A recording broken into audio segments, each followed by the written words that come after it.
Larasati adalah seorang wanita berusia 40 tahun. 18 tahun hidupnya ia habiskan sebagai istri dari Rangga, dan ibu dari 3 orang anak, Satria, Gita, dan Farel. Larasati tidak bekerja kantoran. Sejak menikah dengan Rangga yang kala itu masih seorang staf biasa, ia mendedikasikan dirinya untuk mengurus rumah tangga. Rumah mereka sederhana, sebuah rumah kontrakan di pinggir kota yang mereka tempati sejak Satria masih kecil. Namun Larasati menjaganya tetap bersih dan nyaman. Suaminya, Rangga, kini berusia 42 tahun. Karirnya di bank tempatnya bekerja sedang menanjak tajam. 5 bulan lalu, ia dipromosikan menjadi kepala cabang pembantu. Bagi Larasati, promosi itu seharusnya membawa kebahagiaan, tapi yang terjadi justru sebaliknya. Rangga berubah. Pagi itu, seperti ribuan pagi sebelumnya, Larasati bangun pukul 4:30. Udara masih dingin dan gelap. Ia memasak nasi, membuat nasi goreng sosis kesukaan anak-anaknya, dan menyiapkan seragam mereka. Satria, anak sulungnya, sudah kelas 2 SMA. Tubuhnya tinggi kurus, pendiam, dan sangat mirip Larasati. Ia sosok pelindung bagi adik-adiknya. Gita, si anak tengah, kelas 1 SMP. Dia ceria, banyak bicara, dan paling kritis di rumah. Si bungsu, Farel, baru kelas 2 SD. Dia anak yang sensitif dan sangat dekat dengan ibunya. Pukul 6, anak-anak sudah rapi di meja makan. Mereka makan dalam diam. Suasana rumah itu terasa berat beberapa bulan ini. "Ayah mana, Bu?" tanya Gita sambil mengunyah. "Masih siap-siap," jawab Larasati pelan, meletakkan segelas air putih di depan kursi Rangga yang masih kosong. Tepat pukul 7 kurang seperempat, Rangga turun dari lantai atas. Ia tidak lagi memakai kemeja batik kusut yang biasa Larasati siapkan. Ia mengenakan kemeja biru muda licin dan setelan jas abu-abu gelap yang harganya pasti mahal. Rambutnya disisir rapi ke belakang dengan pomade yang baunya asing bagi Larasati. Arlojinya baru, mengkilat di bawah cahaya lampu. Ia duduk di kursinya, mengambil gelas air putih, dan meminumnya sekali teguk. Ia melirik nasi goreng di piringnya tanpa minat. "Mas, sarapan dulu," kata Larasati lembut. Rangga mendengus. Ia mengambil ponselnya yang bergetar di saku jas. "Nggak sempat. Ada rapat pagi di kantor pusat." "Tapi ini kan masih pagi, Mas. Setidaknya makan sedikit," bujuk Larasati. Rangga menatapnya tajam. Tatapan itu, tatapan yang dulu hangat, kini terasa dingin dan meremehkan. "Rapat penting, Ras. Bukan arisan PKK. Kamu nggak akan mengerti." Hati Larasati terasa nyeri. Ia menunduk. Rangga lalu mengeluarkan dompet. Ia mengambil beberapa lembar uang 50 ribuan dan meletakkannya di meja, sedikit jauh dari jangkauan Larasati, seolah jijik. "Ini buat belanja seminggu. Cukup-cukupkan saja. Kamu kan di rumah. Nggak banyak perlu. Jangan boros." Padahal uang itu bahkan tidak cukup untuk belanja 3 hari dengan 3 anak yang sedang tumbuh. Tapi Larasati hanya mengangguk. Ia sudah lelah berdebat. Setiap kali ia meminta tambahan, Rangga akan mengomelinya berjam-jam. "Satria, Gita, Farel, ayah berangkat," kata Rangga datar, tanpa menoleh. Anak-anak menjawab pelan. Rangga bangkit, merapikan jasnya, dan berjalan ke pintu depan. Suara mobil barunya, mobil yang dibeli tanpa diskusi dengannya, terdengar menyala, lalu menjauh. Larasati menghela napas panjang. Ia menatap 3 piring nasi goreng yang hampir habis di depan anak-anaknya, dan 1 piring utuh di depannya sendiri. Ia kehilangan nafsu makan. "Ibu nggak apa-apa?" Satria bertanya pelan. Matanya yang teduh menatap ibunya penuh kekhawatiran. Larasati memaksakan senyum. "Nggak apa-apa, Nak. Ayo, habiskan sarapannya. Nanti Gita terlambat." Setelah anak-anak berangkat sekolah, rumah menjadi sepi. Larasati membersihkan piring-piring kotor. Ia melihat pantulan dirinya di jendela dapur. Wanita kurus dengan daster pudar dan rambut diikat seadanya. Ia ingat Rangga dulu. Rangga yang membawakannya sebungkus martabak sepulang kerja naik motor butut. Rangga yang akan memijat kakinya jika ia kelelahan. Mereka tertawa bersama di rumah kontrakan sempit itu. Promosi itu mengubah segalanya. Rangga mulai sering pulang malam. Awalnya alasannya lembur. Lalu rapat dengan klien. Lalu gathering kantor. Sekarang, ia sering tidak pulang dengan alasan menginap di hotel dekat kantor pusat. Teleponnya pun kini selalu terkunci dengan kata sandi. Jika Larasati tak sengaja menyentuhnya, Rangga akan marah besar. Ia juga mulai mengkritik penampilan Larasati. Coba kamu dandan sedikit, Ras. Malu aku dilihat teman-teman kantor. Istriku kucel begini. Atau, kamu itu bisanya apa sih selain minta uang? Cuma di rumah, masak, nyuci. Itu kan gampang. Larasati sudah mencoba. Ia mencoba memakai bedak. Tapi ia tidak punya uang untuk membeli kosmetik mahal seperti yang dipakai rekan-rekan wanita di foto kantor Rangga. Ia mencoba memahami pekerjaan suaminya. Tapi Rangga selalu menepisnya. Malam itu, Larasati memasak semur daging kentang, kesukaan Rangga. Ia menunggu. Anak-anak sudah tertidur. Jam di dinding menunjukkan pukul 11 malam. Ia duduk di ruang tamu yang temaram, ditemani sisa semur yang mulai dingin di meja makan. Pukul 11:30, suara mobil Rangga terdengar. Larasati bergegas ke pintu. Saat Rangga masuk, bau alkohol yang kuat dan aroma parfum wanita, bukan parfum Larasati, langsung menusuk hidungnya. "Mas, dari mana saja?" tanya Larasati. Suaranya bergetar menahan tangis dan amarah. Rangga, yang sedikit terhuyung, menatapnya benci. "Kerja. Aku bilang kerja. Kamu pikir gampang cari uang sebanyak ini? Kamu pikir jas ini murah? Kamu pikir mobil itu gratis? Tapi ini sudah larut malam, Mas, dan kamu minum." "Diam," bentak Rangga. Suaranya menggelegar di rumah kecil itu. "Jangan banyak tanya. Tugasmu itu cuma di dapur dan di kasur. Kamu itu cuma istri yang bisanya numpang hidup. Bodoh. Kuno." Rangga mendorong bahu Larasati yang menghalangi jalannya. Larasati terhuyung ke belakang. Rangga tidak peduli. Ia melempar tas kerjanya ke lantai, lalu merebahkan diri di sofa ruang tamu. Dalam hitungan menit, ia sudah mendengkur. Larasati terduduk di lantai dapur yang dingin.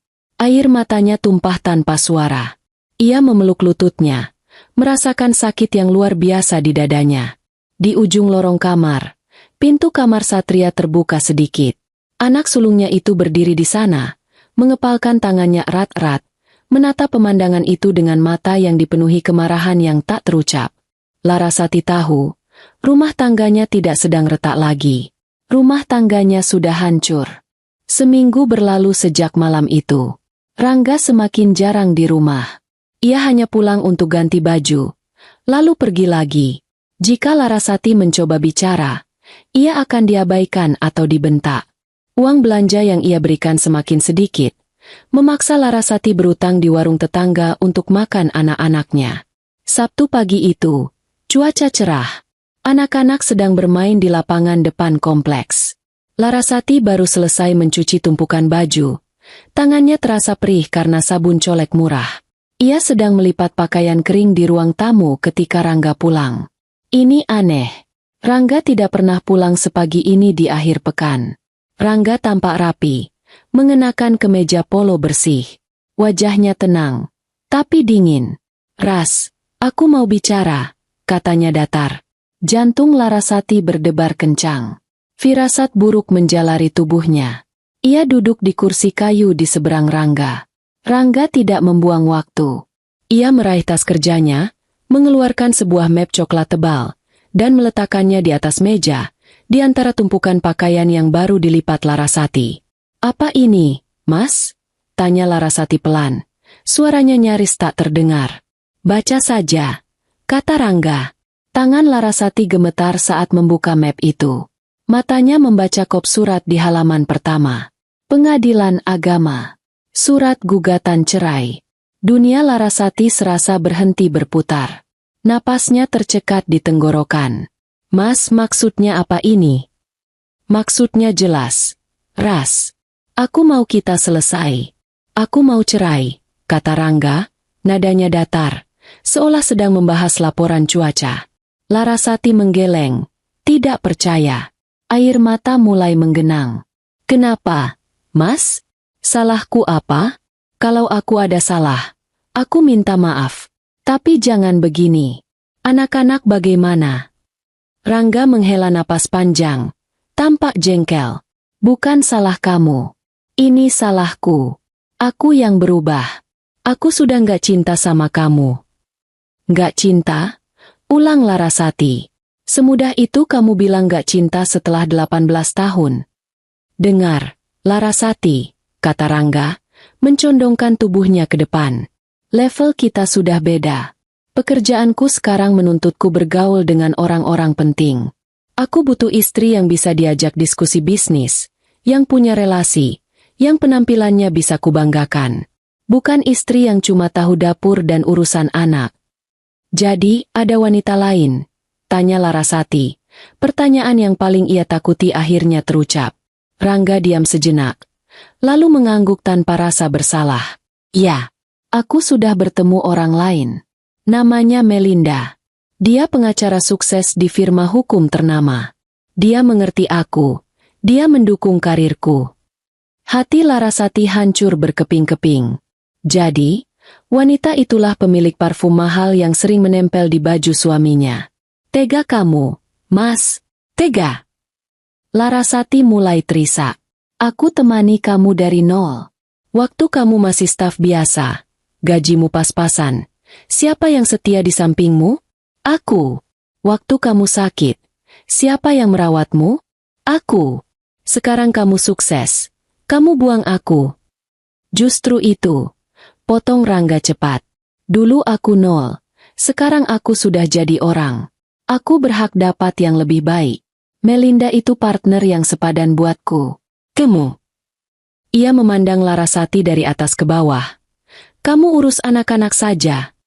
Tangis Larasati pecah. Ia berlutut di lantai, memegang kaki suaminya. Jangan, Mas. Aku mohon. Demi anak-anak. Kasihan Satria, Gita, Farel. Mereka butuh ayah. Rangga menarik kakinya dengan kasar. Wajahnya mengeras. Jangan bikin drama, Ras. Keputusanku sudah bulat. Anak-anak ikut kamu. Aku akan biayai mereka. Aku akan transfer uang bulanan. Janji itu. Janji yang terdengar sangat meyakinkan saat itu. Tanda tangani surat itu. Perintah Rangga. Aku mau semua cepat selesai. Larasati menggeleng kuat. Enggak. Aku enggak mau cerai. Terserah. Kata Rangga acuh tak acuh. Kamu tanda tangan atau tidak. Prosesnya tetap berjalan. Aku sudah ajukan gugatan. Lebih baik kamu tanda tangan. Jadi kita pisah baik-baik. Baik-baik katamu. Jerit Larasati histeris. Kamu hancurkan rumah tangga ini dan kamu bilang baik-baik. Rangga bangkit. Ia sudah tidak peduli lagi. Aku sudah muak hidup miskin sama kamu dulu. Sekarang aku mau menikmati hidupku. Ia berjalan ke kamar. Larasati mengikutinya sambil menangis dan memohon. Rangga membuka lemari, dan Larasati terkejut melihat bagiannya sudah kosong. Rangga ternyata sudah mengemasi barang-barangnya sedikit demi sedikit selama ini. Ia hanya menyisakan pakaian lama yang jelek. Rangga keluar dari kamar sambil menyeret sebuah koper besar yang Larasati tidak pernah lihat sebelumnya. Mas, jangan pergi. Tepat saat Rangga membuka pintu depan, ketiga anaknya masuk rumah. Mereka berlari riang. Wajah mereka penuh keringat. Tapi tawa mereka langsung mati saat melihat koper besar di tangan ayah mereka dan ibu mereka yang menangis terseduh-seduh di lantai. Ayah mau kemana? Tanya Gita bingung, senyumnya lenyap. Rangga menatap anak-anaknya sekilas. Wajahnya tetap dingin. Ayah harus pergi. Ada urusan kerja. Bawa koper. Tanya Satria curiga. Matanya yang tajam menatap ayahnya. Lalu beralih ke map di meja. Lalu kembali ke ibunya yang hancur. Satria langsung mengerti. Ayah bohong. teriak Gita. Ia berlari dan memeluk kaki Rangga. Ayah, jangan pergi. Jangan tinggalin Gita. Farel, si bungsu, tidak mengerti apa yang terjadi. Ia hanya tahu ibunya menangis dan ayahnya mau pergi. Ia berlari memeluk Larasati erat, ikut menangis ketakutan. Pemandangan itu menyayat hati. Tapi tidak bagi Rangga. Dengan paksa, ia melepaskan pelukan Gita dari kakinya. Ayah harus kerja. Kalian jadi anak baik di sini sama ibu. Kamu jahat, teriak Satria tiba-tiba. Suaranya bergetar karena amarah. Kamu ninggalin kami. Rangga menatap anak sulungnya. Jaga ibu dan adik-adikmu. Hanya itu yang ia katakan. Rangga membuka pintu, menyeret kopernya. Ia tidak menoleh lagi. Ia masuk ke dalam mobil barunya yang mengkilap. Mobil yang dibelinya dengan uang yang seharusnya untuk keluarganya, dan melaju pergi.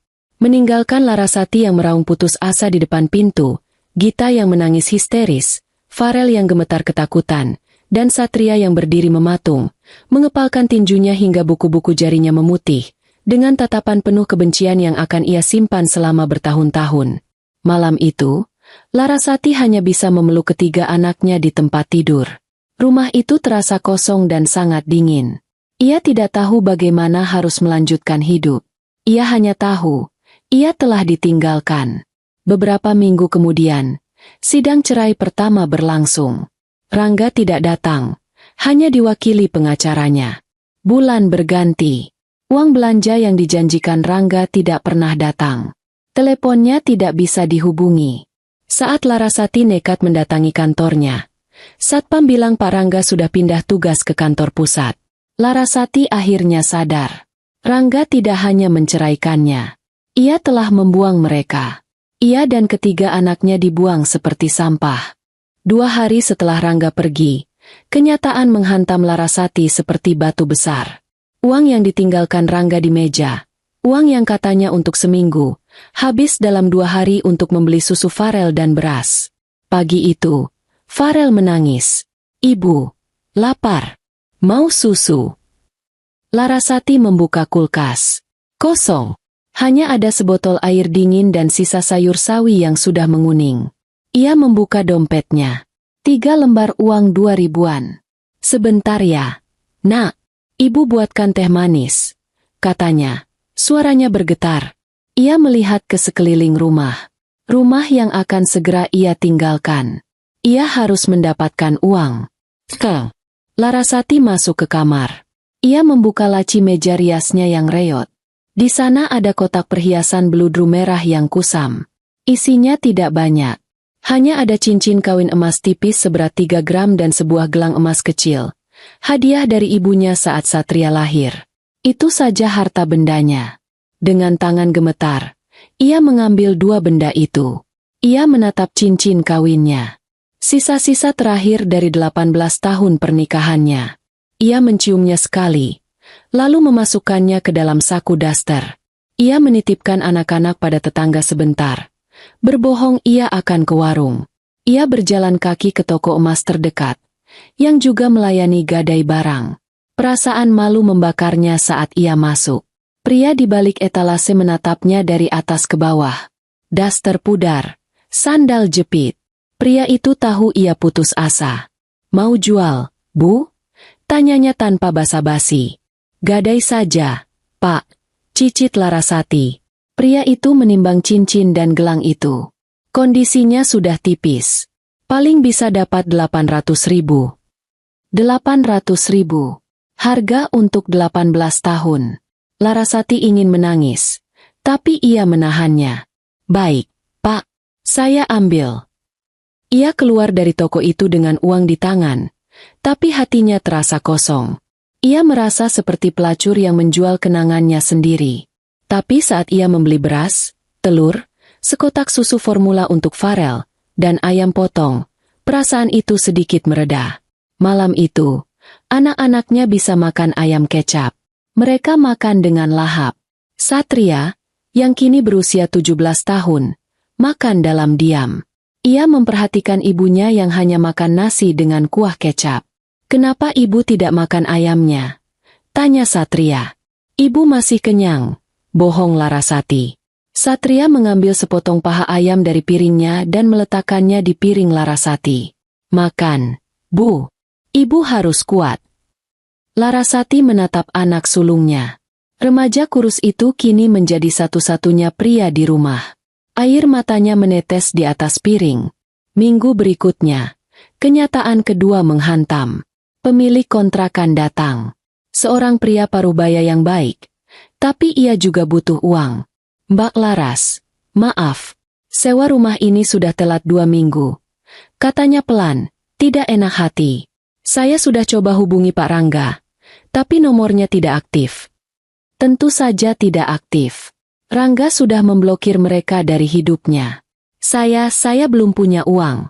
Pak, beri saya waktu seminggu lagi. Pinta Larasati. Pria itu menggeleng sedih. Maaf, Mbak. Sudah ada yang mau isi. Akhir minggu ini, Mbak Laras harus kosongkan rumah ya. Saya benar-benar minta maaf. Dunia Larasati runtuh lagi. Diusir. Ia akan menjadi gelandangan bersama 3 anaknya. Malam itu ia tidak bisa tidur. Ia berjalan mondar-mandir di ruang tamu yang gelap. Uang hasil gadai emas tadi menipis dengan cepat. Ia harus pindah. Tapi kemana? Satria keluar dari kamarnya. Belum tidur, Bu. Larasati menceritakan soal pengusiran itu. Satria terdiam lama. Besok, aku berhenti sekolah, katanya tegas. Tidak, seru Larasati. Ibu tidak mau dengar itu. Kamu harus tetap sekolah. Kamu, Gita, Farel, kalian harus sekolah. Itu janji ibu. Lalu kita mau tinggal di mana? Makan apa? Desak Satria. Aku sudah besar, Bu. Aku bisa kerja. Jadi kuli panggul di pasar. Apa saja. Ibu yang akan kerja, kata Larasati. Tapi ia sendiri tidak tahu harus kerja apa. Ijazahnya hanya SMA, dan ia sudah hampir 20 tahun tidak bekerja. Keesokan harinya, Larasati berkeliling mencari kontrakan. Bukan rumah, tapi petakan. Kontrakan sempit berderet-deret dengan 1 kamar, 1 ruang tamu kecil sekaligus dapur, dan kamar mandi bersama di luar. Harganya jauh lebih murah. Ia menemukan 1 di gang sempit yang becek. 300.000 sebulan. Jauh lebih murah dari kontrakan lamanya yang 2 juta sebulan. Ia membayarnya dengan sisa uang gadai. Proses pindahan adalah sebuah parade kehinaan. Mereka tidak punya uang untuk menyewa mobil bak. Satria meminjam gerobak sampah milik Pak RT untuk mengangkut kasur dan lemari pakaian mereka. Tetangga-tetangga di kompleks lama melihat mereka dengan tatapan kasihan. Larasati menunduk, menahan malu, sambil menggendong Farel. Gita menangis dalam diam, menarik koper kecil berisi pakaian mereka. Rumah baru mereka pengap. Hanya ada 1 jendela kecil. Dindingnya lembab. Bau selokan dari luar menusuk hidung. Malam pertama di sana, mereka berempat tidur berimpitan di 1 kasur kapuk tua. Ibu, di sini panas, keluh Gita. Larasati hanya bisa mengelus rambut putrinya. Besok ibu beli kipas angin bekas ya, Nak. Di tengah malam, Larasati menangis tanpa suara. Ia merasa gagal total.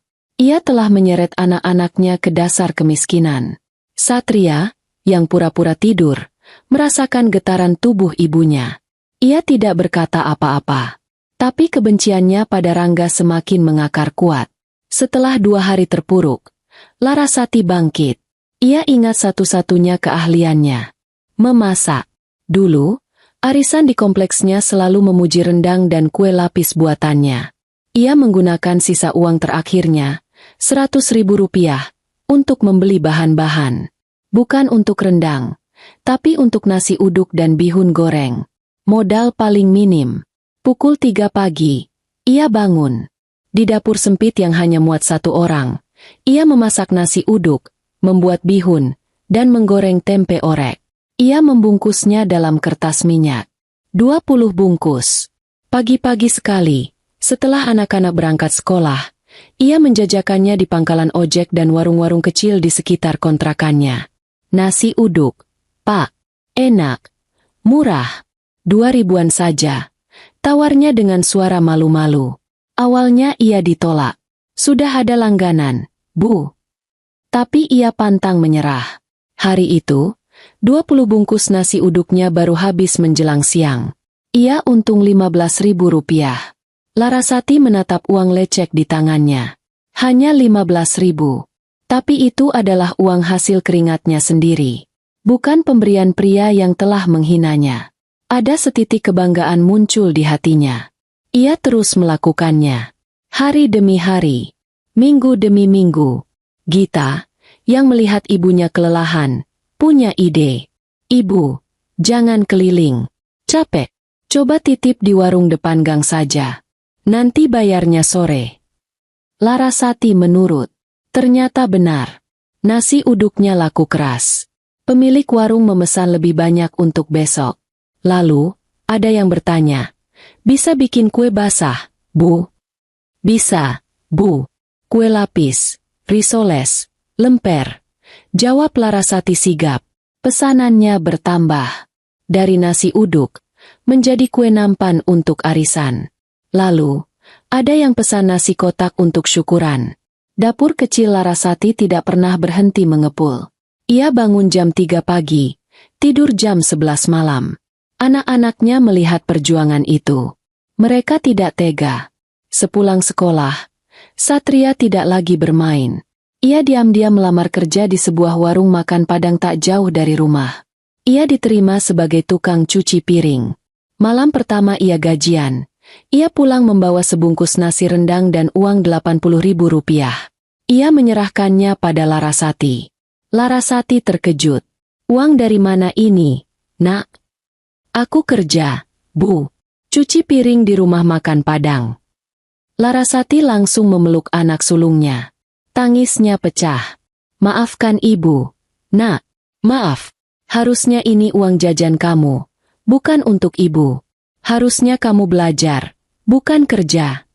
Satria menepuk punggung ibunya. Ia sudah jauh lebih tinggi dari Larasati. Nggak apa-apa, Bu. Ini uang jajan kita. Yang penting kita makan. Aku tetap belajar kok. Gita dan Farel juga tidak mau kalah. Setiap sore, mereka duduk di lantai, membantu ibu mereka. Tangan kecil Gita cekatan melipat kotak nasi. Farel bertugas memasukkan sendok plastik dan tisu ke dalam kantong. Mereka mengerjakan pekerjaan rumah mereka di atas meja kecil yang sama yang dipakai Larasati mengulek bumbu. Mereka jarang mengeluh. Mereka melihat punggung ibu mereka yang semakin bungkuk karena kelelahan. Mereka mendengar ibu mereka sering meringis kesakitan memegangi pinggangnya.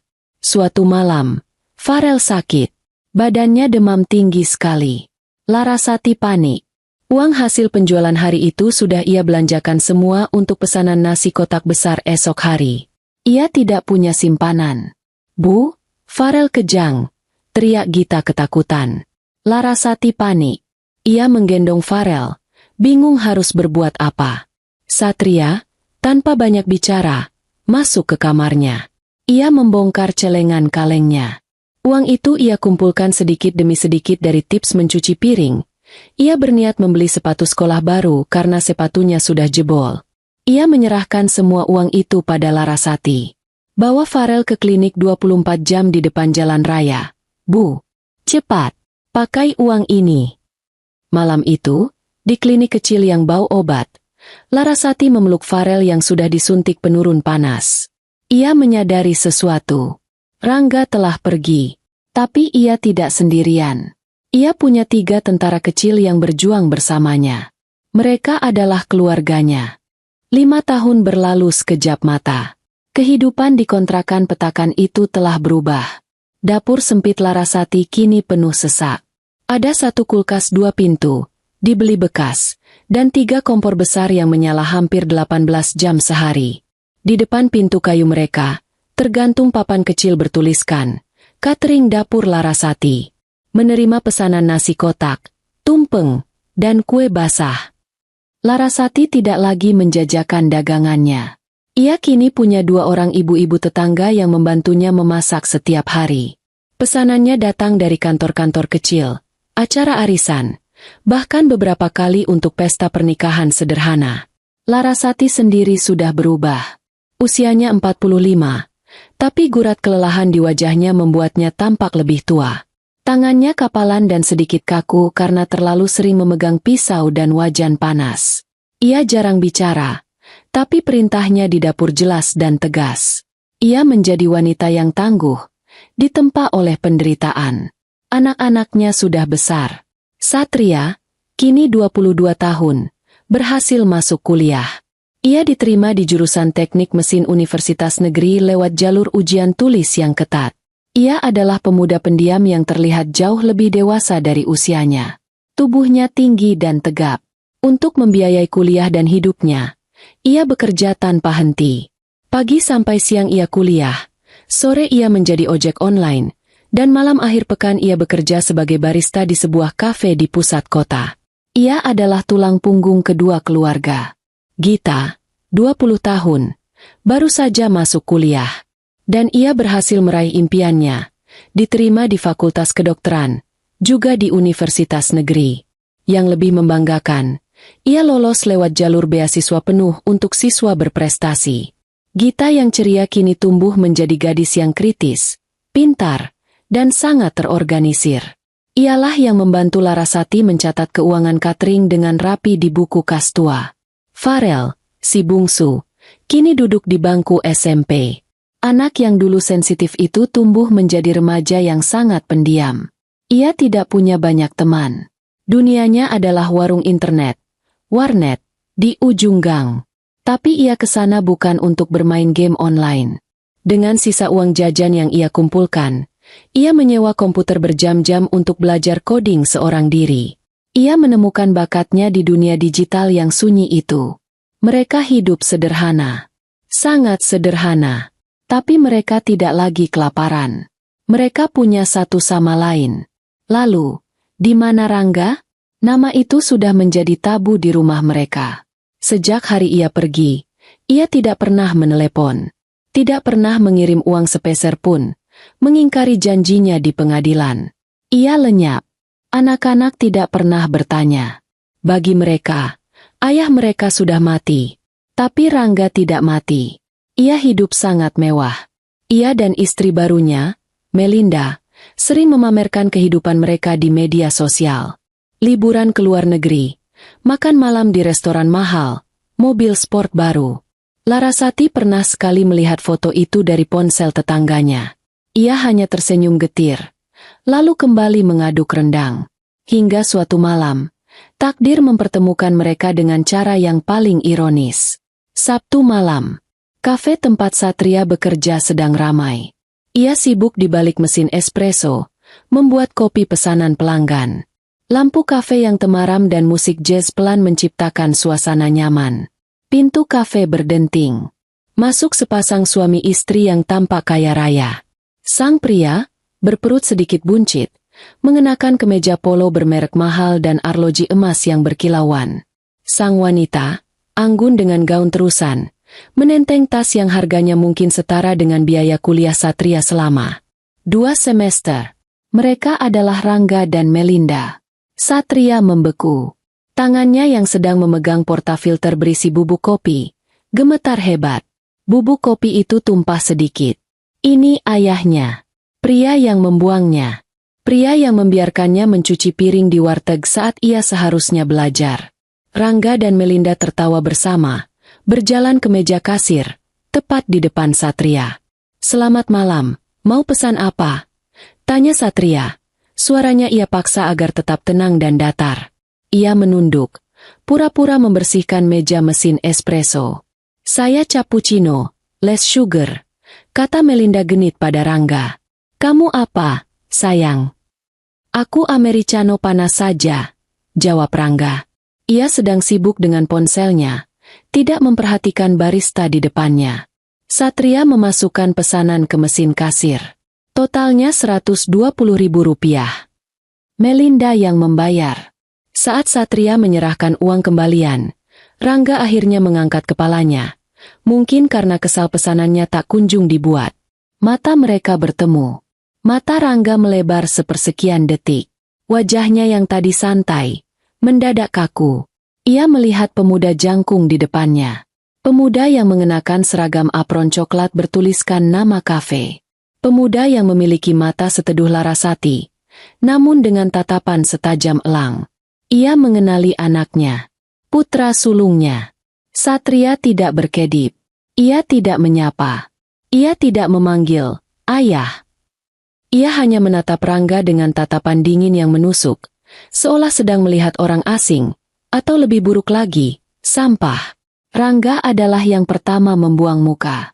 Ia terbatuk, terlihat salah tingkah. "Kopinya jangan lama, ya," katanya gugup, lalu buru-buru menarik Melinda ke meja di sudut. "Kenapa, sayang?" tanya Melinda, tidak menyadari apa yang terjadi. Enggak apa-apa. Baristanya lelet saja," gumam Rangga. Ia tidak berani menatap ke arah kaunter bar lagi. Satria membuat kopi pesanan itu dengan tangan yang kaku karena menahan amarah. Pria itu ada di sini, bernapas di ruangan yang sama dengannya, mengeluh soal kopi yang lama, setelah melupakannya selama 5 tahun. Keluhan tentang liburan ke Singapura yang tertunda, sementara ibunya harus mengorbankan kesehatannya untuk menyekolahkan mereka. Setelah kopi selesai, Satria memanggil nomor antrean. Bukan Rangga yang mengambil, ia menyuruh Melinda. Selama 30 menit mereka duduk di sana, Satria bisa merasakan mata Rangga sesekali mencuri pandang ke arahnya. Tatapan yang bukan rindu. Itu tatapan malu, takut, dan jengkel karena ketahuan. Saat mereka pergi, Rangga berjalan cepat, mendahului Melinda, tanpa menoleh lagi. Malam itu, setelah kafe tutup, Satria duduk sendirian di ruang ganti karyawan. Ia meninju lokernya. Bukan karena sedih. Ia marah. Marah karena pria itu masih bisa tertawa. Marah karena pria itu pura-pura tidak mengenali darah dagingnya sendiri. Ia tidak menceritakan kejadian ini pada siapapun di rumah. Itu akan melukai ibunya. Itu akan membangkitkan amarah Gita. 2 tahun lagi berlalu. Catering dapur Larasati semakin maju. Larasati akhirnya berhasil mengumpulkan uang. Cukup untuk membayar uang muka sebuah rumah kecil sederhana di perumahan baru di pinggir kota. Tipe 36. Kecil, tapi milik sendiri. Tidak ada lagi dinding lembab atau kamar mandi bersama. Hari mereka pindahan adalah hari yang penuh haru. Mereka mengangkut barang-barang mereka yang tidak seberapa itu dengan mobil bak sewaan. Saat Larasati sedang merapikan kamar barunya, Gita berlari masuk sambil menjerit-jerit kecil. Ia memegang selembar surat. Ibu, lihat, aku diterima." Larasati menghentikan aktivitasnya. "Diterima apa, Nak?" "Aku diterima di Fakultas Kedokteran, Bu." "Di Universitas Negeri," pekik Gita. Air matanya bercucuran. Dan aku dapat beasiswa penuh, Bu. Gratis sampai lulus." Larasati terdiam. Ia mengambil surat itu dari tangan Gita, membacanya berulang kali. Tangannya gemetar. Ia menarik napas panjang, lalu memeluk putrinya erat-erat. Ia menangis di bahu Gita.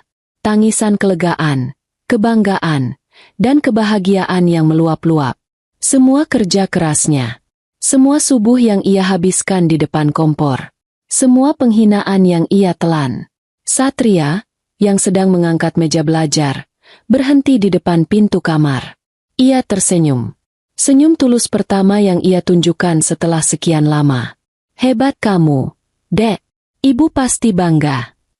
Farel, yang kini sudah remaja SMA, keluar dari kamarnya. Ia menepuk pundak kakaknya pelan. "Selamat, Mbak." Di ruang tamu kecil rumah baru mereka yang masih kosong, Larasati memandangi ketiga anaknya. Satria, calon insinyur yang tangguh. Gita, calon dokter yang cemerlang. Dan Farel, si jenius komputer yang pendiam. Mereka berhasil. Mereka tumbuh dalam kesederhanaan, ditempa oleh kesulitan. Mereka melakukannya tanpa sepeser pun uang dari Rangga. Mereka telah melupakan pria itu, sama seperti pria itu telah melupakan mereka. 15 tahun telah berlalu sejak hari mereka pindah ke rumah tipe 36 itu. Waktu telah mengubah segalanya. Rumah tipe 36 itu sudah lama menjadi kenangan. Keluarga itu kini menempati sebuah rumah besar dan asri di kawasan perumahan elit di selatan kota. Halamannya luas, dengan taman yang terawat rapi dan garasi yang bisa menampung 4 mobil. Rumah itu dibeli tunai oleh Farel, si bungsu, namun sertifikatnya tertulis atas nama Larasati. Larasati kini berusia 60 tahun. Uban perak menghiasi rambutnya yang selalu disanggul rapi. Ia tidak lagi terlihat seperti wanita yang kelelahan dikejar tagihan. Ia adalah seorang wanita matang yang memancarkan aura tenang dan berwibawa. Tangannya yang dulu kapalan kini terawat. Meski ia masih suka memasak sendiri di akhir pekan. Catering, dapur Larasati, telah bermetamorfosis menjadi PT Larasati Boga Lestari. Sebuah perusahaan catering besar dengan dapur sentral yang higienis seluas lapangan futsal, puluhan karyawan, dan armada mobil box sendiri. Larasati tidak lagi mengulek bumbu. Ia duduk di ruang kantornya yang nyaman, meninjau laporan keuangan dan menerima klien-klien besar. Perusahaannya kini menjadi langganan tetap catering untuk beberapa kementerian dan puluhan perusahaan swasta ternama di ibu kota. Setiap hari Minggu adalah hari keluarga. Minggu siang itu, Larasati sedang di dapur besarnya yang modern, mengawasi asisten rumah tangganya menyiapkan makan siang. Ia sendiri sedang membuat sambal terasi di cobek batu lamanya, satu-satunya peralatan dapur yang ia bawa dari kontrakan petakan. Sebuah sedan mewah berwarna hitam metalik memasuki halaman. Itulah Satria. Satria kini berusia 37 tahun. Ia telah menjadi seorang pria yang persis seperti bayangannya dulu. Tangguh, bertanggung jawab, dan pendiam. Ia adalah kepala insinyur di sebuah perusahaan konstruksi multinasional. Proyek-proyek besarnya adalah jembatan dan jalan tol. Ia menikah dengan seorang arsitek bernama Rini dan memiliki seorang putra berusia 5 tahun, cucu pertama Larasati, yang bernama Bima. Siang, Bu, sapa Satria, mencium punggung tangan ibunya. Ia lalu menyerahkan sekeranjang besar buah-buahan impor. Apa kabar? Baik, Nak. Rini dan Bima mana?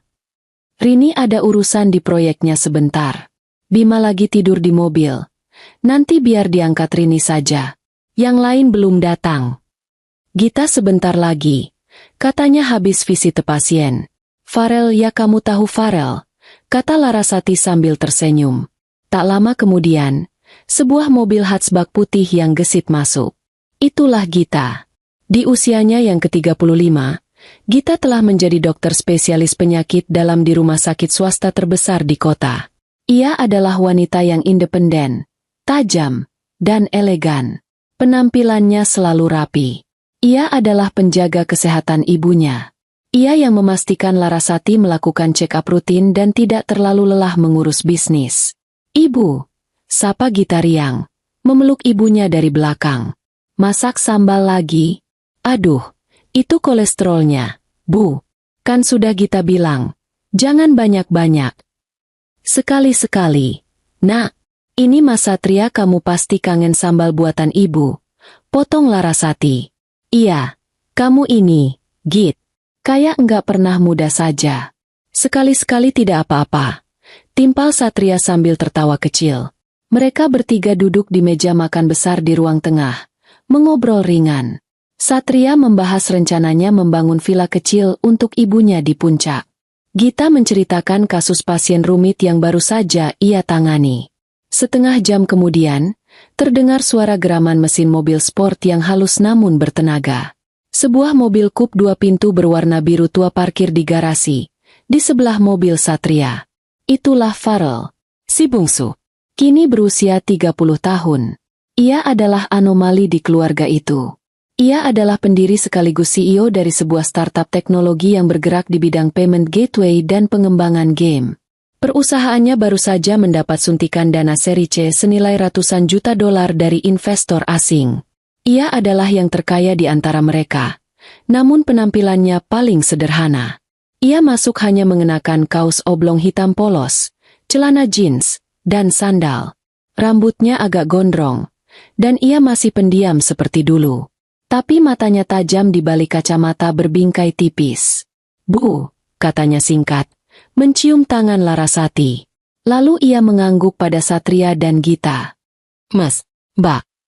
Akhirnya datang juga kamu. Rel, kirain lupa. Ledek Gita. Ada update server tadi. Jawab Farel sekenanya. Ia lalu mengeluarkan sebuah kotak kecil dari sakunya. Ini buat ibu. Larasati membukanya. Sebuah ponsel pintar model terbaru yang paling mahal. Ya ampun. Farel. Ponsel ibu yang lama kan masih bagus. Yang lama itu security patch-nya sudah kedaluarsa. Bu, nggak aman buat mobile banking perusahaan ibu. Yang ini sudah aku atur semua. Tinggal pakai. Jelas Farel. Inilah mereka. Keluarga yang utuh. Satria adalah pilar kekuatan. Gita adalah perisai pelindung. Dan Farel adalah fondasi finansial. Mereka bertiga, dengan cara mereka masing-masing, memastikan ibu mereka tidak akan pernah merasakan kesulitan lagi. Saat Rini dan Bima bergabung, meja makan itu menjadi ramai. Bima berlari-lari, dikejar oleh Gita yang pura-pura ingin menyuntiknya. Satria dan Farel terlibat diskusi pelan tentang saham dan teknologi konstruksi. Larasati memandangi mereka semua dari ujung meja. Hatinya penuh. Ia ingat malam-malam di kontrakan petakan. Saat ia menangis memeluk Farel yang demam tinggi. Ia ingat Satria yang pulang membawa nasi rendang dari gaji pertamanya sebagai tukang cuci piring. Ia ingat Gita yang menjerit bahagia karena surat beasiswa kedokteran. Semua rasa sakit itu terbayar lunas. Lebih dari lunas. Di tengah kebahagiaan itu, tidak ada seorang pun yang menyebut nama Rangga. Nama itu telah terkubur belasan tahun lamanya. Terkubur di bawah pondasi catering Larasati. Terkubur di bawah cetak biru jembatan Satria, terkubur di dalam stetoskop Gita, dan terkubur di dalam jutaan baris kode milik Farel. Mereka telah membangun istana mereka sendiri di atas reruntuhan yang ditinggalkan pria itu. Di belahan kota yang lain, di sebuah gang sempit yang bau comberan, tak jauh dari terminal bus, seorang pria tua duduk di depan kamar kos berukuran 3 kali 3 meter. Kamar itu pengap, hanya ada kasur tipis di lantai. Kipas angin kecil yang berisik, dan tumpukan pakaian kotor di sudut. Pria itu adalah Rangga. Usianya kini 62 tahun. Rambutnya sudah putih semua, tipis, dan kotor. Perutnya yang dulu buncit tanda kemakmuran kini kempis, menyisakan kulit bergelambir di balik kaos oblongnya yang sudah berlubang. Matanya yang dulu tajam dan arogan, kini keruh dan penuh keputusasaan. Hidupnya hancur. Kehancuran itu tidak terjadi dalam semalam. Itu adalah proses pembusukan yang lambat selama 10 tahun terakhir. 15 tahun lalu, di puncak karirnya, Rangga keluar dari bank. Bersama Melinda, ia mendirikan perusahaan konsultan investasi. Dengan koneksi Melinda sebagai pengacara dan reputasi Rangga sebagai bankir, bisnis mereka awalnya melesat. Mereka hidup seperti raja dan ratu. Apartemen mewah, mobil sport berganti-ganti, liburan keliling Eropa. Rangga benar-benar melupakan masa lalunya. Ia melupakan Larasati, dan ia melupakan 3 anak yang pernah ia temui di kafe itu. Tapi Rangga adalah manajer yang buruk. Ia sombong dan tidak teliti. Ia mengambil keputusan berdasarkan ego, bukan data. Ia terlalu boros. Uang perusahaan dipakai untuk gaya hidup pribadi. Ia pikir uang akan terus mengalir. Kesalahan fatal pertama terjadi 7 tahun lalu. Ia salah menempatkan dana investasi besar milik kliennya ke perusahaan tambang bodong. Klien itu marah besar dan menuntutnya. Disinilah Melinda menunjukkan wajah aslinya. Dia adalah pengacara yang cerdik. Dia tahu kapan kapal akan karam. Selama setahun terakhir sebelum kehancuran itu, Melinda diam-diam memindahkan aset-aset bersama mereka. Apartemen, mobil mewah, dan sisa dana di rekening bersama, semua ia balik nama atas namanya sendiri, dengan alasan-alasan hukum yang rumit yang Rangga yang arogan itu tidak pernah mau repot-repot membacanya. Ketika gugatan klien itu masuk, Melinda bertindak cepat. Ia yang pertama kali mengajukan gugatan cerai. Rangga terkejut. Apa maksudmu, Mel? Kita sedang ada masalah besar. Kamu malah minta cerai. Justru karena kita ada masalah, Rangga. kata Melinda dingin di ruang sidang. Masalah kamu. Itu adalah keteledoranmu. Investasi itu atas namamu. Aku tidak mau ikut terseret kebangkrutanmu. Rangga tidak berdaya. Melinda, dengan keahlian hukumnya, membantunya, membagi harta.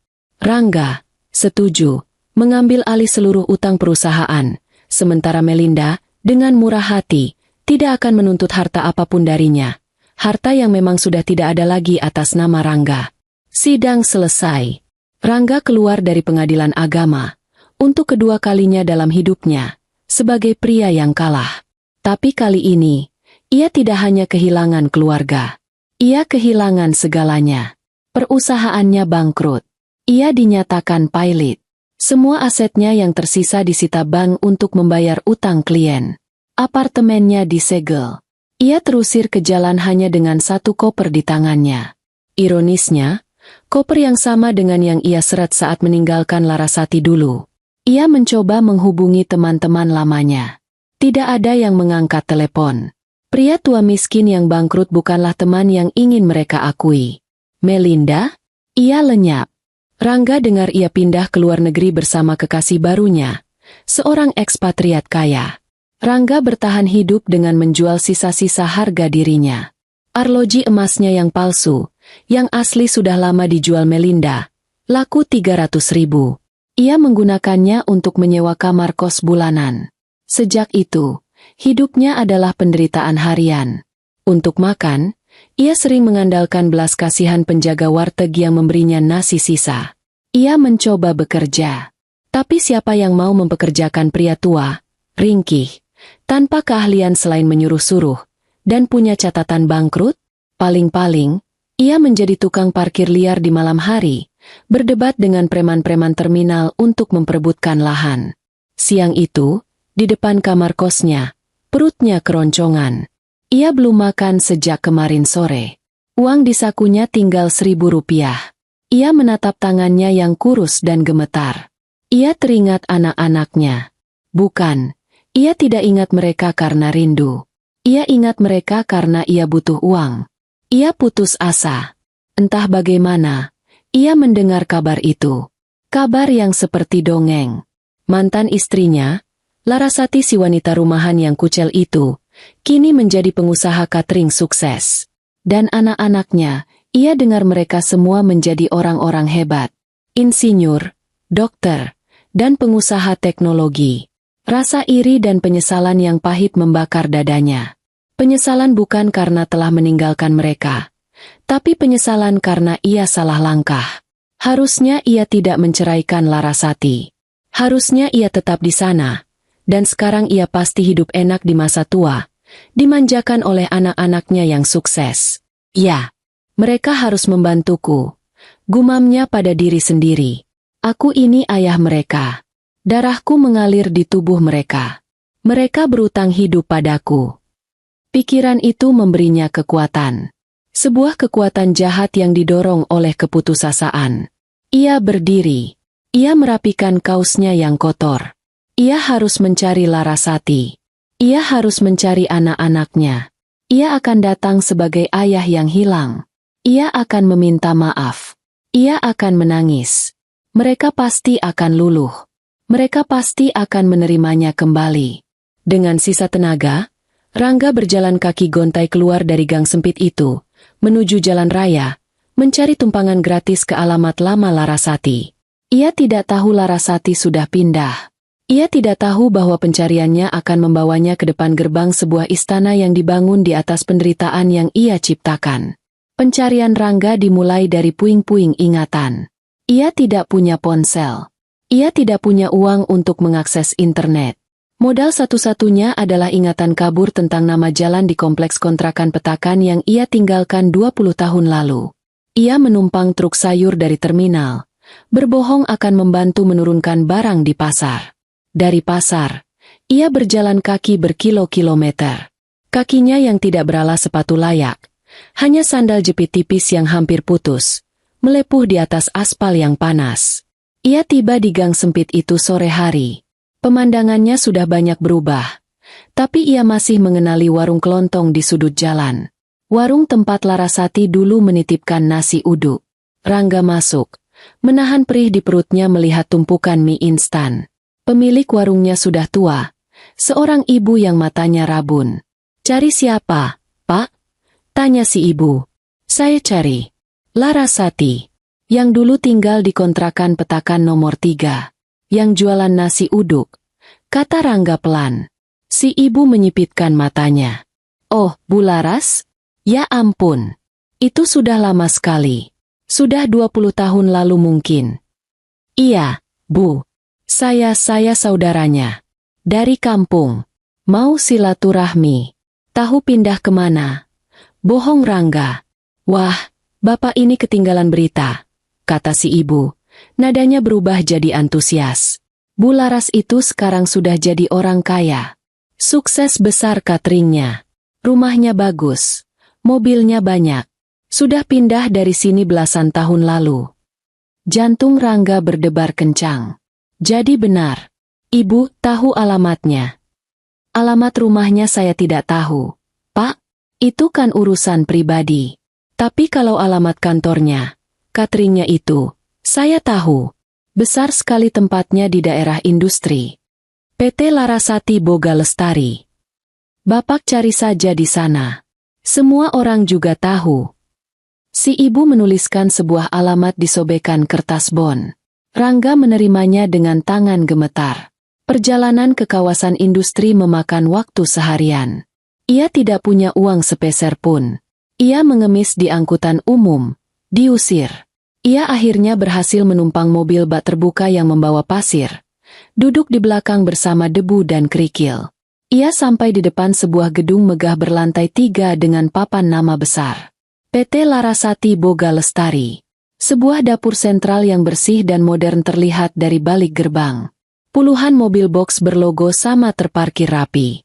Rangga, dengan pakaiannya yang kotor dan bau keringat, terlihat sangat kontras. Ia mencoba masuk. "Stop, Pak," sergah seorang satpam muda yang tegap. "Mau kemana? Ada perlu apa?" Saya mau ketemu Bu Larasati," kata Rangga gugup. Satpam itu menilainya dari atas ke bawah dengan tatapan curiga. "Sudah ada janji? Ibu Larasati sibuk, tidak bisa terima tamu sembarangan. Apalagi?" Ia tidak melanjutkan kalimatnya, tapi tatapannya jelas menghina penampilan Rangga. "Saya bilang saja, Rangga, suaminya. Mantan suaminya." Satpam itu terkejut, lalu tertawa kecil. Pak, ngakunya jangan aneh-aneh. Saya sudah 5 tahun kerja di sini, tidak pernah dengar ibu punya suami. Bapak kalau mau minta sumbangan, di pos depan saja, jangan bikin ribut." "Saya tidak bohong." Suara Rangga meninggi. "Saya ayah dari anak-anaknya. Satria, Gita, Farel."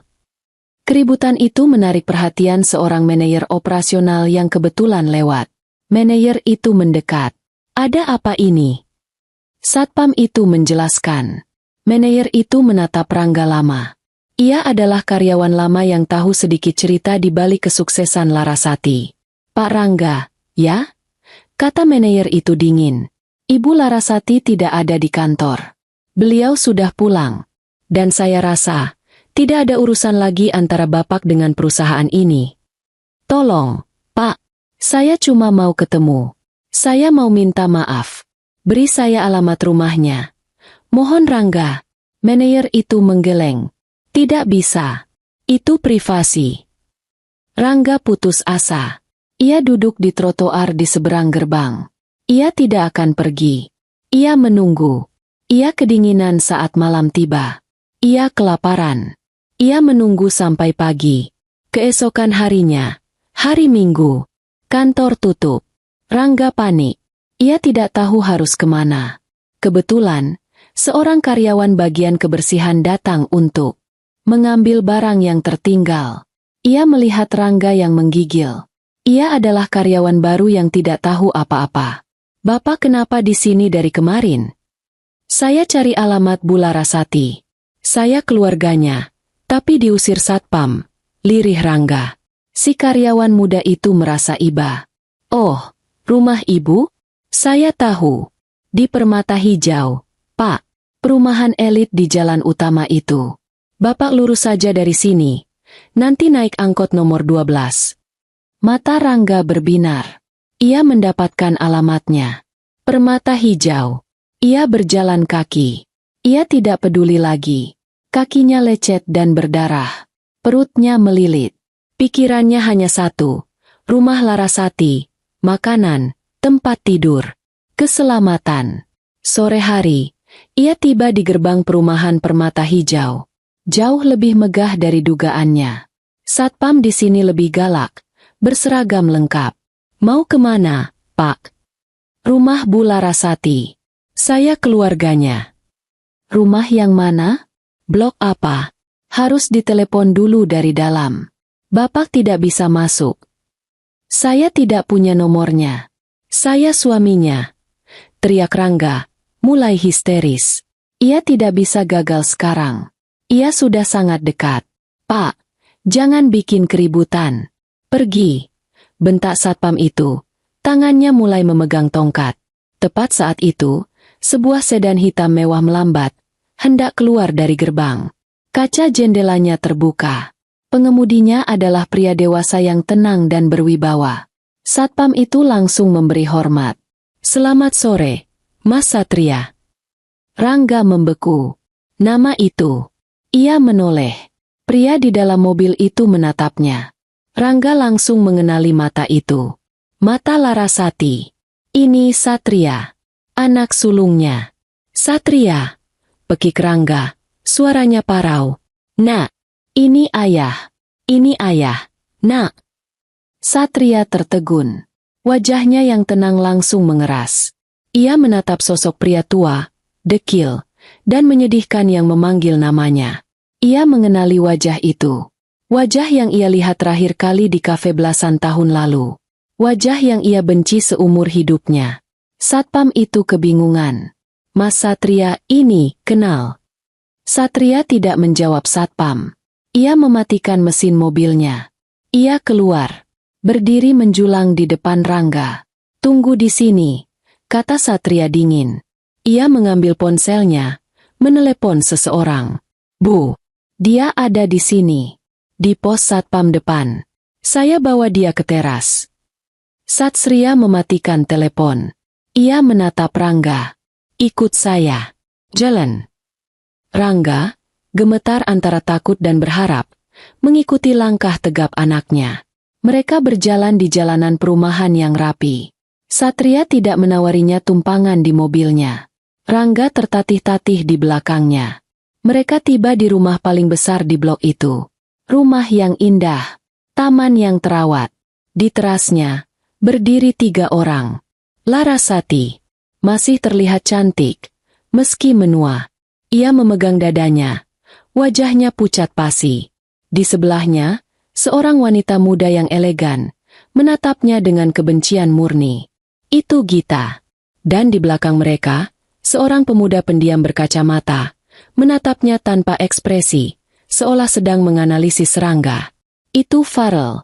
Keluarga yang ia buang kini berdiri lengkap di hadapannya, di dalam istana mereka. Rangga tidak tahan lagi. Seluruh penderitaan, rasa lapar, dan keputusasaannya meledak. Ia berlari kecil ke depan Larasati. Dan ia bersujud. Ia mencium kaki Larasati yang beralaskan sandal rumah yang bersih. Laras, maafkan aku. Tangisnya meledak. Tangisan seorang pria tua yang hancur. Maafkan aku, Ras. Aku salah. Aku berdosa sama kamu. Aku berdosa sama anak-anak. Larasati terlonjak kaget. Menarik kakinya. Aku sudah dihukum, Ras. Lanjut Rangga. Kini ia duduk bersimpuh di lantai teras yang dingin. Wajahnya basah oleh air mata dan ingus. Hidupku hancur, Ras. Hancur. Ia mulai menceritakan segalanya. Suaranya penuh ratapan. Melinda. Wanita itu. Dia iblis. Ras. Dia menipuku. Dia ambil semua uangku. Dia kuras semua hartaku sampai habis. Lalu dia mencampakkan aku. Dia buang aku begitu saja. Ia memukul-mukul dadanya sendiri. Aku tahu. Ini karma. Ini balasan karena aku menyakiti kamu. Aku sadar. Ras. Aku sadar. Rangga menatap Larasati, Gita, Satria, dan Farel bergantian. Aku menderita. Sudah bertahun-tahun aku menderita. Aku tinggal di kos sempit bau comberan. Aku jadi tukang parkir, berebut lahan sama preman. Kadang aku tidak makan 2 hari. Aku hina. Ras. Aku jadi sampah. Ia merangkak maju sedikit, mencoba meraih tangan Larasati, tapi Satria bergeser, menghalanginya. Aku mohon, Laras, bisiknya putus asa. Terima aku kembali. Aku tidak minta jadi suamimu lagi. Aku tidak pantas. Jadikan aku pembantu di rumah ini. Tukang kebun. Sopir. Apa saja. Asal aku bisa tinggal di sini. Asal aku bisa makan. Aku tidak punya siapa-siapa lagi di dunia ini. Ia menangis terseduh-seduh. Pemandangan itu begitu menyedihkan. Seorang pria tua, hancur, memohon belas kasihan di kaki wanita yang pernah ia campakan. Larasati menatapnya. Tangannya gemetar hebat. Ia membuka mulutnya, tapi tidak ada suara yang keluar. Suasana di teras itu hening mencekam. Satu-satunya suara adalah isak tangis Rangga yang memilukan dan suara jangkrik yang mulai terdengar menjelang maghrib. Rangga masih bersimpuh. Wajahnya menunduk ke lantai. Bahunya berguncang. Ia menunggu jawaban. Ia menunggu pengampunan. Ia menunggu Larasati berkata, "Masuklah, Mas. Semua sudah kumaafkan." Larasati masih mematung. Bibirnya terkatup rapat. Matanya menatap kosong ke arah Rangga. Tapi pikirannya melayang. Pikirannya melayang ke malam saat ia memeluk Farel yang kejang. Pikirannya melayang ke hari saat ia menjual cincin kawinnya. Pikirannya melayang ke punggung Satria yang basah keringat setelah mendorong gerobak sampah berisi perabotan mereka. Jadi, sebuah suara rendah dan dingin memecah kesunyian. Itu Satria. Ia melangkah maju 1 langkah. Berdiri tepat di depan Rangga, menaungi tubuh ayahnya yang ringkih dengan bayangannya yang tegap. "Jadi, Bapak mau kembali?" tanya Satria. Suaranya datar. Tidak ada amarah, tidak ada kesedihan. Hanya kekosongan yang dingin. Rangga mengangkat wajahnya yang basah. Matanya penuh harap. "Iya, Nak." "Satria, maafkan ayah. Ayah salah." Satria menatapnya lurus. "Bapak ingat malam itu? Sekitar 18 tahun lalu. Di kontrakan petakan yang bau selokan." Rangga mengerutkan kening. "Bingung." "Farel sakit," lanjut Satria. Suaranya tetap datar, seolah ia sedang membacakan laporan proyek konstruksi. "Bukan sakit biasa. Dia demam tinggi sekali. 40 derajat. Lalu dia kejang. Matanya mendelik ke atas. Tubuhnya kaku." Larasati tersentak. Ingatan itu kembali menghantamnya. Ia memejamkan mata. "Ibu panik." Satria melanjutkan. "Ibu menangis histeris. Kita tidak punya uang, Pak. Tidak sepeser pun. Uang hasil jualan nasi uduk hari itu sudah habis ibu belikan bahan untuk pesanan besok. Ibu mau pinjam uang ke tetangga. Tapi ibu malu. Ibu gengsi. Ibu tidak mau orang lain tahu kita semiskin itu." Rangga terdiam. Ia tidak ingat. Ia tidak tahu soal ini. "Aku," kata Satria, menunjuk dirinya sendiri. "Aku pecahkan celenganku. Celengan kaleng bekas biskuit. Isinya uang receh 100-an dan 500-an. Uang hasil aku cuci piring di warung Padang. Uang yang mau aku pakai beli sepatu sekolah baru. Karena sepatuku sudah jebol. Dengan uang itulah ibu bawa Farel ke klinik 24 jam di pinggir jalan raya. Klinik kecil yang kotor." Satria berjongkok agar wajahnya sejajar dengan wajah Rangga. Matanya menusuk tajam. Di klinik itu, sambil menunggu dokter, ibu mencoba menelepon bapak. "Aku ingat sekali. Ibu meminjam ponsel perawat. Ibu menekan nomormu. Berkali-kali. Nomor bapak aktif. Terdengar nada sambung. Tapi bapak matikan. Telepon pertama, Bapak matikan. Telepon kedua. Bapak matikan. Telepon ketiga. Nomor Bapak sudah tidak aktif. Bapak memblokir nomor kami. Aku.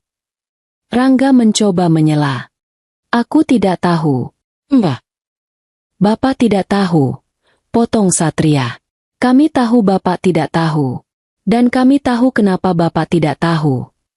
Besoknya, lanjut Satria, suaranya semakin pelan, semakin mematikan. Tetangga sebelah kontrakan, yang baru dibelikan ponsel pintar oleh anaknya, menunjukkan sesuatu pada ibu.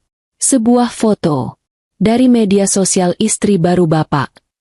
Itu foto Bapak. Bapak sedang tertawa lebar, memakai kemeja pantai. Bapak sedang di Singapura. Di Universal Studios, Bapak memegang gelas minuman besar berwarna-warni. Bapak tampak sangat bahagia. Mata Rangga melebar ngeri. Bapak sedang berlibur, desis Satria. Bapak mematikan telepon dari kami, karena Bapak tidak mau liburan mewah Bapak diganggu oleh anak Bapak yang sedang sekarat di klinik bau obat. Jadi, Satria berdiri tegak lagi.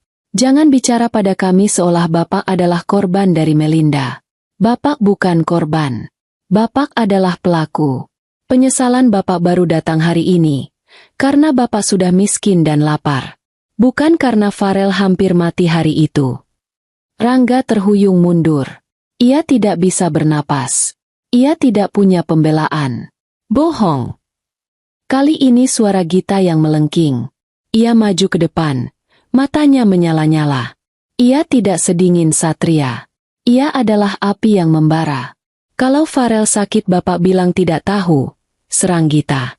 Bagaimana dengan kelulusan SMP-ku? Aku yakin Bapak tahu. Rangga menatap Gita. Bingung. Kelulusan. Ya, kelulusan. Bentak Gita. Aku lulus, Pak. Aku dapat nilai ujian akhir nasional tertinggi di sekolahku. Aku dapat beasiswa penuh untuk masuk SMA unggulan.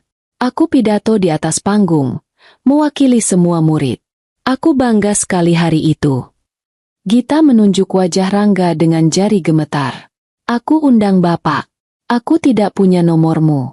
Jadi aku datang ke kantormu yang mewah. Aku tidak boleh masuk. Jadi aku titipkan undangan itu pada Satpam. Undangan resmi dari sekolah.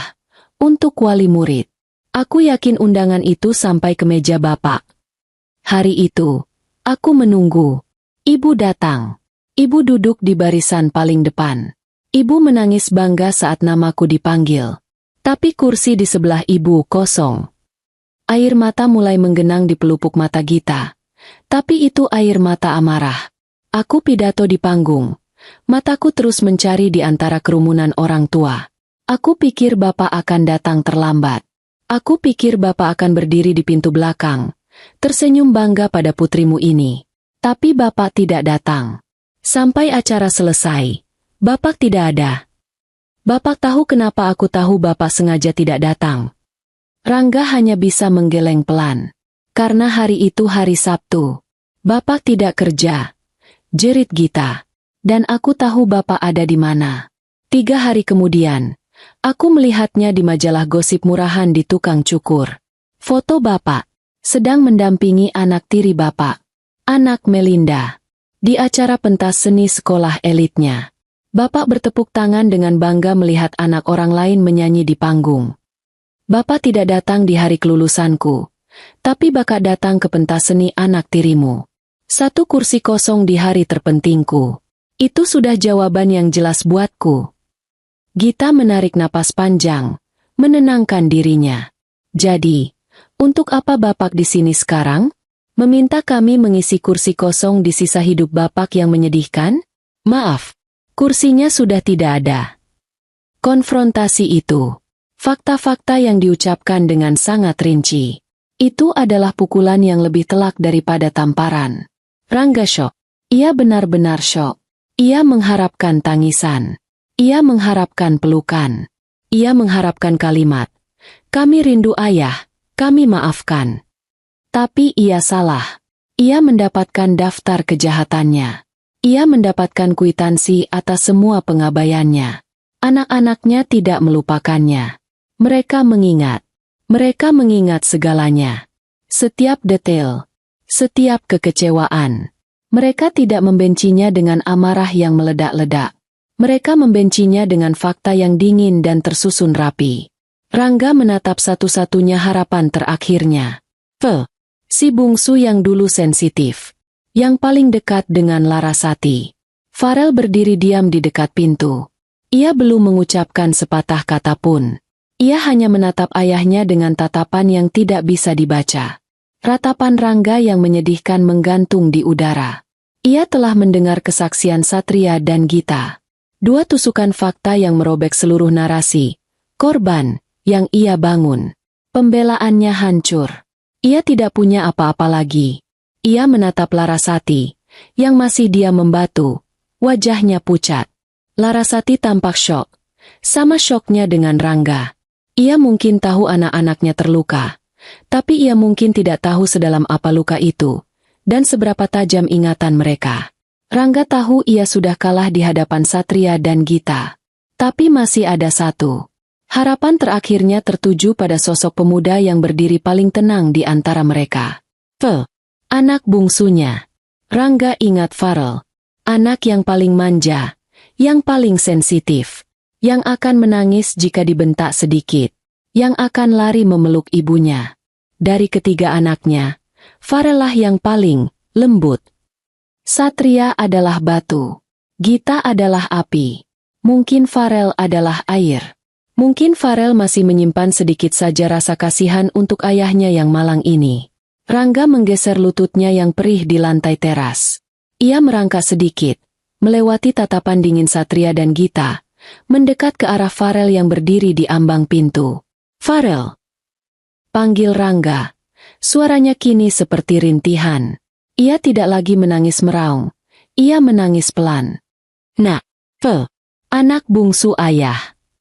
Farel tidak bergerak. Pemuda 30 tahun itu menatapnya dari balik kacamata berbingkai tipisnya. Penampilannya paling santai. Kaos hitam polos, celana jeans belel, dan sandal jepit kulit yang mahal. Tapi auranya adalah yang paling tidak bisa ditembus. Ia seperti sedang melihat sebuah data di layar, bukan seorang manusia. Nak kamu pasti ngerti. Ishak Rangga. Kamu anak yang baik. Kamu anak yang paling dekat sama ibu. Kamu pasti punya hati yang paling lembut. Ayah tahu ayah salah. Nak, ayah salah besar. Rangga mengulurkan tangannya yang kotor dan gemetar, mencoba menyentuh ujung sandal Farel. Farel melangkah mundur satu langkah kecil. Gerakan yang nyaris tak terlihat. Tapi itu sebuah penolakan telak. Ayah mohon. Nak, bilang sama ibu. Bilang sama mas dan mbakmu, terima ayah kembali. Ayah janji. Ayah akan jadi ayah yang baik. Ayah akan. Bapak. Satu kata itu memotong rintihan Rangga. Itu adalah suara Farel. Nang. Dan hampir seperti robot. Ini bukan suara Farel kecil yang sensitif. Ini adalah suara seorang CEO yang akan memecat karyawannya. Rangga terdiam. Ia mendongak. Farel berjalan maju, keluar dari bayangan pintu, berdiri di bawah cahaya lampu teras. Ia menatap Rangga, berjongkok pelan, sama seperti yang Satria lakukan. Tapi jika Satria berjongkok dengan amarah yang tertahan, Farel berjongkok dengan rasa ingin tahu yang klinis. Bapak, ulang Farel. Bapak dengar semua yang dikatakan Mas Satria dan Mbak Gita. Rangga mengangguk cepat. Dengar. Nak ayah menyesal. Bukan, potong Farel. Mereka tidak bertanya bapak menyesal atau tidak. Mereka memberikan bapak fakta. Fakta 1. Bapak membiarkan saya hampir mati demi liburan. Fakta 2. Bapak lebih memilih anak tiri bapak daripada kelulusan Mbak Gita. Itu fakta. Bukan opini. Farel lalu mencondongkan tubuhnya. Sekarang, saya mau kasih bapak fakta ketiga. Rangga menahan napas. Bapak ingat, waktu saya kelas 6 SD? Sekitar setahun setelah bapak pergi. Rangga menggeleng. Ingatannya kosong. Saya ikut lomba coding anak tingkat nasional, kata Farel. Saya tidak cerita ke ibu. Saya pinjam komputer sekolah. Saya belajar sendiri di warnet. Singkat cerita, saya menang. Juara 1. Hadiahnya 10 juta rupiah. Itu uang yang sangat besar bagi kami waktu itu. Saya senang sekali, lanjut Farel. Saya pikir saya bisa buat bapak bangga. Saya masih kecil. Saya masih bodoh. Saya masih berpikir saya butuh pengakuan bapak. Saya cari nomor bapak. Susah payah. Saya telepon ke kantor bapak yang lama. Saya bilang saya anaknya. Sekretaris bapak menyambungkan. Dan bapak menjawab. Mata Rangga melebar. Ia tidak ingat ini.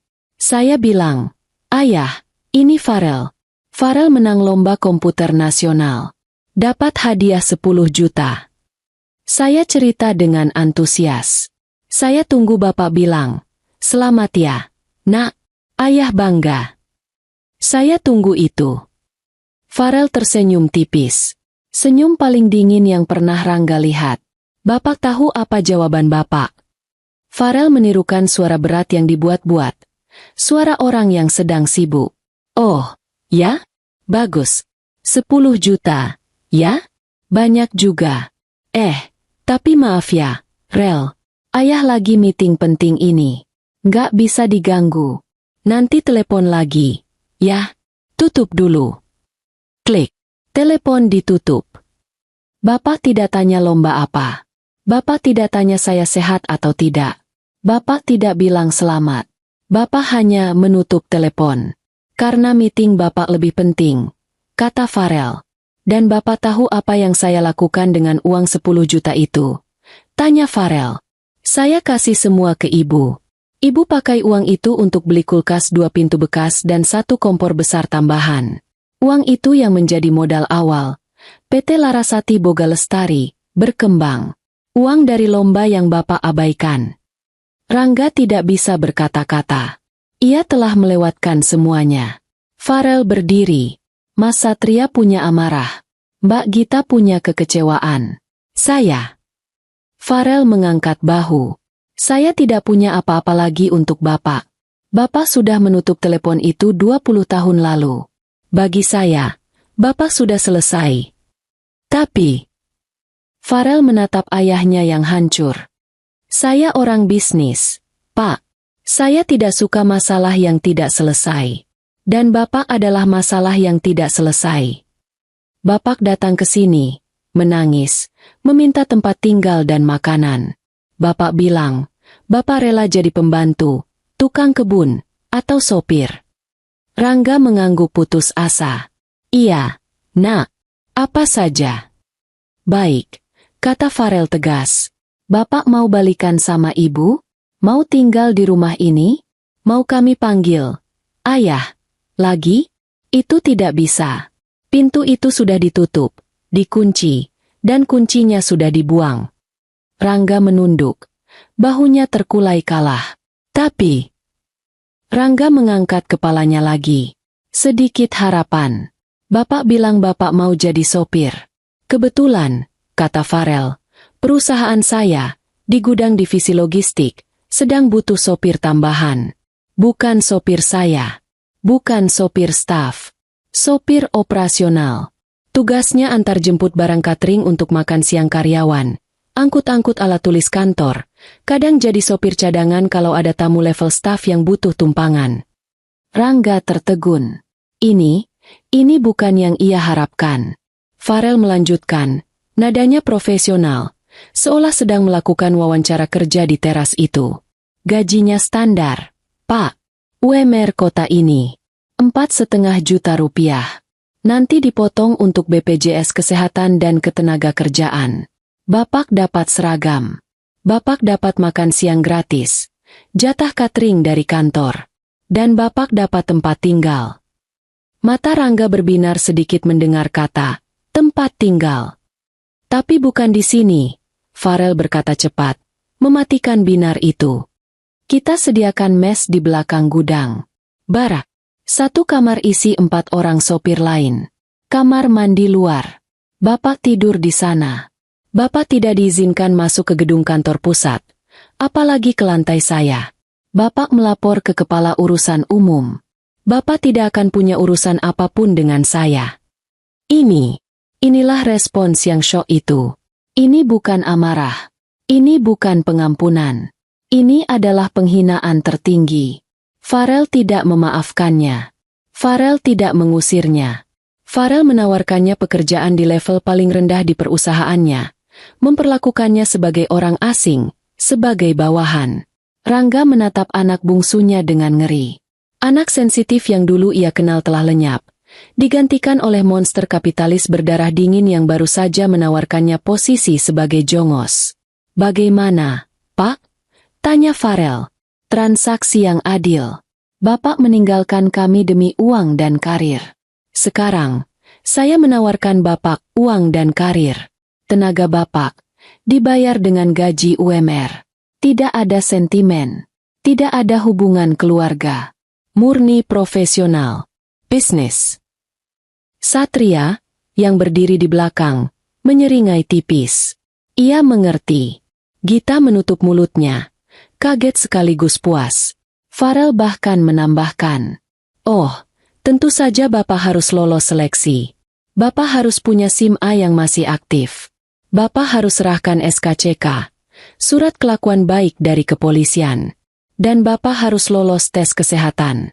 Kami tidak mau mempekerjakan orang yang punya riwayat penyakit berat atau pemakai narkoba. Farel melirik tubuh ringkih Rangga. Melihat kondisi Bapak, saya tidak yakin Bapak bisa lolos tes kesehatan. Tapi, tawaran itu terbuka. Bapak berminat. Tawaran itu menggantung di udara. Rangga tidak bisa menjawab. Mulutnya membuka dan menutup seperti ikan kehabisan air. Ia tidak tahu apa yang lebih sakit. Ditolak mentah-mentah, atau diterima sebagai sopir barak. Farel telah mengubah statusnya. Dari ayah yang hilang, menjadi calon karyawan rendahan yang tidak kompeten. Pukulan itu telak. Keheningan setelah tawaran Farel terasa lebih berat daripada keheningan manapun malam itu. Rangga masih terduduk di lantai. Syok, tidak mampu memproses penghinaan yang baru saja ia terima. Tawaran itu adalah sebuah lelucon yang kejam. Sebuah cermin yang menunjukkan betapa rendahnya ia sekarang di mata anak bungsunya. Semua mata kini beralih ke Larasati. Satria telah menyampaikan kemarahannya. Gita telah menumpahkan kekecewaannya. Farel telah memberikan vonisnya yang dingin. Sekarang, tinggal sang ratu, sang ibu, sang korban utama. Keputusan akhir ada di tangannya. Larasati menarik napas panjang. Gemetar di tubuhnya sudah berhenti. Wajahnya yang tadi pucat kini terlihat tenang. Namun lelah. Lelah yang teramat sangat. Lelah yang dikumpulkan selama 20 tahun. Ia berjalan pelan ke depan. Ia tidak melihat Rangga. Ia melihat ke taman di depan rumahnya yang diterangi lampu temaram. Ia melihat pohon mangga yang ia tanam saat pertama kali pindah ke rumah ini, yang kini sudah berbuah lebat. Rangga, katanya. Suaranya tidak gemetar, tidak tinggi, hanya datar. Ia tidak memanggilnya. Mas, lagi. Panggilan itu sudah mati bertahun-tahun lalu. Rangga mendongak, menatap wanita yang pernah menjadi istrinya itu. Cukup, kata Larasati. Sandiwara ini sudah selesai. Laras aku, tawaran Farel aku. Gagap Rangga. Kamu tidak akan mengambil tawaran itu, potong Larasati. Farel hanya menunjukkan padamu di mana posisimu sekarang. Kamu bukan ayah yang sedang berkunjung. Kamu adalah pengemis yang sedang melamar kerja. Larasati akhirnya menatapnya. Matanya jernih, tanpa air mata. Aku sudah dengar ceritamu tentang Melinda. Aku sudah dengar semua penderitaanmu. Kamu tahu, aku tidak kaget. Orang sepertimu memang akan berakhir seperti itu. Kamu menanam angin, kamu menuai badai. Tapi kamu salah, lanjut Larasati. Kamu salah kalau kamu pikir kamu bisa kembali ke sini. Kamu salah kalau kamu pikir penderitaanmu itu bisa menghapus penderitaan yang kamu berikan pada kami. Larasati berjalan pelan mengitari Rangga yang masih terduduk, seperti sedang menginspeksi barang rusak. Kamu tahu apa yang aku lakukan saat kamu mencampakkanku? Aku tidak menangis berlarut-larut. Aku bangun jam 3 pagi. Aku mengulek bumbu sampai tanganku kapalan. Aku mendorong gerobak dagangan. Aku tidak tidur berhari-hari saat Farel sakit. Kamu pikir aku ini siapa, Rangga? Aku bukan Larasati lugu yang kamu tinggalkan di rumah kontrakan. Wanita itu sudah lama mati. Kamu membunuhnya hari itu. Yang berdiri di depanmu ini, Larasati berhenti di depan Rangga, adalah pendiri PT Larasati Boga Lestari. Seorang wanita yang belajar akuntansi dari buku kas warung. Seorang wanita yang belajar manajemen dari tukang ojek langganan. Seorang wanita yang belajar kegigihan dari tangis lapar anak-anaknya. Dan anak-anakku, Larasati menoleh ke belakang, ketiga pilar hidupnya. Lihat mereka. Satria. Dia bukan cuma insinyur. Dia adalah pria yang mengorbankan masa remajanya untuk mencuci piring, agar adik-adiknya bisa minum susu. Gita. Dia bukan cuma dokter. Dia adalah gadis kecil yang belajar di bawah cahaya lilin saat listrik kontrakan kita diputus, demi mendapatkan beasiswa. Dan Farel. Dia bukan cuma bos perusahaan teknologi. Dia adalah anak laki-laki yang mengubah rasa sakitnya karena diabaikan, menjadi jutaan baris kode yang menghasilkan uang. Larasati kembali menatap Rangga. Rumah ini, mobil-mobil di garasi itu, kesuksesan kami. Semua ini dibangun di atas pondasi yang kamu hancurkan. Kami membangunnya dengan puing-puing yang kamu tinggalkan. Tidak ada satupun kontribusimu di sini. Rangga mulai menangis lagi. Laras, aku mohon beri aku kesempatan, aku ayah mereka. Kamu bukan ayah mereka, kata Larasati tajam. Kamu hanya donor sperma. Ayah mereka adalah Satria, yang membiayai sekolah adik-adiknya. Ayah mereka adalah Gita, yang merawatku saat aku sakit. Ayah mereka adalah Farel, yang memastikan kami tidak akan pernah kelaparan lagi. Mereka saling membesarkan satu sama lain. Kamu tidak ada di sana. Larasati berjongkok. Wajahnya kini hanya berjarak beberapa jengkal dari wajah Rangga. Kamu tanya apa aku memaafkanmu? Bisiknya. Ya, aku sudah memaafkanmu. Sudah lama sekali. Aku memaafkanmu di malam-malam saat aku terlalu lelah untuk membencimu. Aku memaafkanmu agar aku bisa fokus membesarkan mereka. Aku memaafkanmu agar hatiku ringan. Kebencian itu beban. Dan aku tidak punya tenaga untuk membawa beban tambahan. Harapan muncul di mata Rangga. Laras. Tapi, Larasati memotongnya. Memaafkan, bukan berarti menerima kembali. Memaafkan, bukan berarti melupakan.